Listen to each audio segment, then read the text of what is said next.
Lesson number जो 2 है अपना, आज उसको पढ़ेंगे अपन। ये लेसन नंबर है 2, इसका नाम है द सुनामी।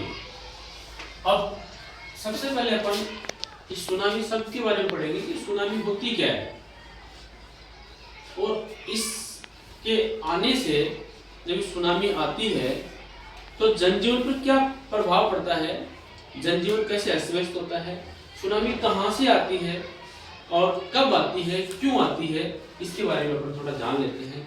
भारत में जो पाठ है उसमें किस समय की बात हो रही है और इससे क्या क्या जीवन पर इफेक्ट पड़ते हैं, उसके बारे में अपन जान लेते हैं। तो सुनामी, जो सुनामी शब्द है, इससे ही अपन को मालूम पड़ता है सुनामी, कि ऐसा नाम जो दिखने में ही थोड़ा सा ऐसे लगता है कि भाई मामला तो गड़बड़ है। अब ये क्या है, पावरफुल वेव है, एक शक्तिशाली लहर होती है और जो समुद्र के अंदर से एक भूकंप के रूप में उठती है।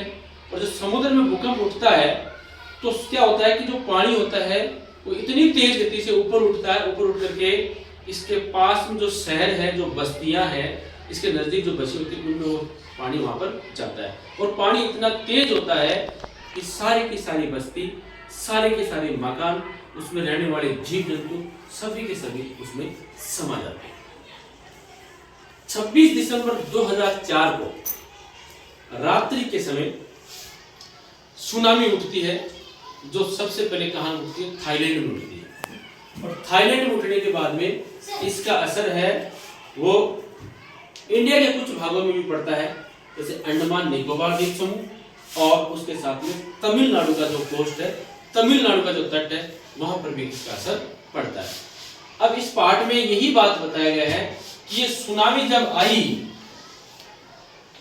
तो कईयों का जीवन लील गई।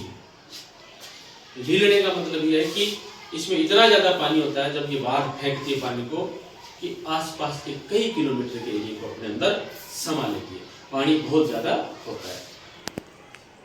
अब एक बात और इस पाठ में कही गई है कि क्या जानवर होते हैं उनको इस सुनामी के आने का पहले ही पता चल जाता है।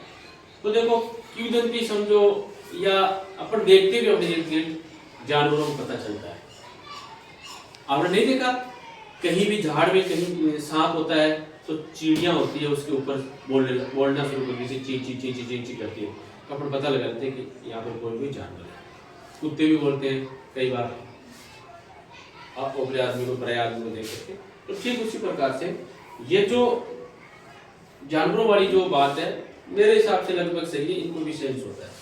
अब बात रही है कि इस सुनामी के माध्यम से इस पाठ में यह बताया है कि जब सुनामी आ जाती है, सुनामी में भी कई लोग ऐसे होते हैं जो बच जाते हैं, और बचने के लिए उसमें क्या चाहिए, करेज, और जो होता है वो होता है साहस।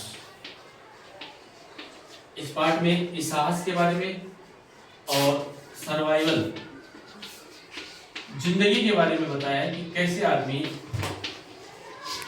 सुनामी जैसी बड़ी विपदा को भी पार करके साहस के साथ में अपनी जिंदगी को वापस जीता है, जिंदगी में वापस आता है, और सारी की सारी कहानी है वो बताता है कि किस प्रकार से सुनामी आई, कैसे हम अपने घरों में सो रहे थे, किस प्रकार से बर्तन गिरे, किस प्रकार से इलेक्ट्रॉनिक इंस्ट्रूमेंट गिरे, किस प्रकार से हमारे मकान थे वो ढहे, हम कैसे पढ़े, कैसे लोग थे, कितने लोग थे, वो सारी की सारी इस पाठ में आई। आगे की कहानी हम आगे इस पाठ में पढ़ेंगे।